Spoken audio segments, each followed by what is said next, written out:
Our second algebra rule of logarithms is that the log of a quotient, for example, log a x divided by y, is equal to log ax minus log ay. Of course, x has to be greater than 0 and y has to be greater than 0 because we can't take the log of a negative number. Here in some examples, we can use the quotient rule for logarithms. Log 10 100x minus log 10 xy becomes log 10 100x divided by xy. The x's cancel, we get log 10 100 over y, which we can then split it out again. Log 10 100 minus log 10y. Well, this is saying 10 to what power gives you 100? The answer is 2. The answer to a log problem is the exponent, 2 minus log 10y. This is, log 10 is also known as the common log. Often you see it written without any number there. If that's the case, you can assume that your 10 is the base. Here in B is a little more complicated. Log base 2, 8x to the third minus log 2 x squared plus log 2 y over x. The first thing I do is I combine these using the quotient rule, which would be log 2 8x to the third over x squared plus this last one here. X to the third over x squared cancels to just x, and I get log 2 8x plus log 2 y over x. Well, I can now use my product rule and multiply these two and get log 2 8x times y over x. The x's cancel, I get log 2 of 8, log base 2 of 8y. Which of course I can split out to log 2 8 plus log 2y, and log 2 8 of course is 3, but I just leave it like that for now, that's okay. Using the quotient rule of logarithms, I can solve a problem like this. Find a set of x's such that log 10, x plus 2 minus log 10, x minus 1 equals 1. I see the minus between two logs. I'm thinking quotient rule. First thing I do is set this up as log 10, x plus 2 over x minus 1 equals 1. Now, why do I show this problem? What do you do if you have log 10s?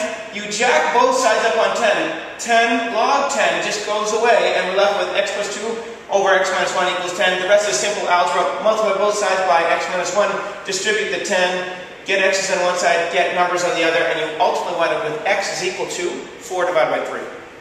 Our third algebra rule is the log of a power.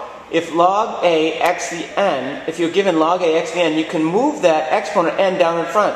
So log a x to the n is the same as or equal to n log a x. Of course, only when x is greater than 0. Given that log a x equals 0.2 and log a y equals 0.5, evaluate log a x cubed y cubed. First thing, we can use the product rule to split this apart. Log a x cubed plus log a y squared. And then we can use the power rule to bring the 3 in front and the 2 in front. The 3 comes in front and the 2 in front. We know log a x is 0.2. We know log a y is 0.5. Substitute, and solve. We get the answer is 1.6. Our fourth law for logs is to change a base law, which says log AB is equal to log KB over log KA. I can choose any value for K provided that it's positive and not equal to 1. Same thing with A. And usually we choose a K of 10 or a K of E. Why do we do that? Because those two are calculable on our calculators. Here are some final observations on logarithms. Log a of a is 1. So we're saying a to what power gives you a? A to the 1 gives you a. Log a1 equals 0. We're saying a to what power gives you 1? A to the 0 gives you 1. Log a x to the negative 1 is the same as, let's move the negative 1 down using the power rule. Negative log a of the x, provided x is greater than 0. Log 1 over a of x is equal to negative log a of x. Notice that 1 over a became a when we put the negative outside. And we've used this rule today. A log a of the x is simply, well, a log a undo each other, and we're left with x provided x is greater than 0.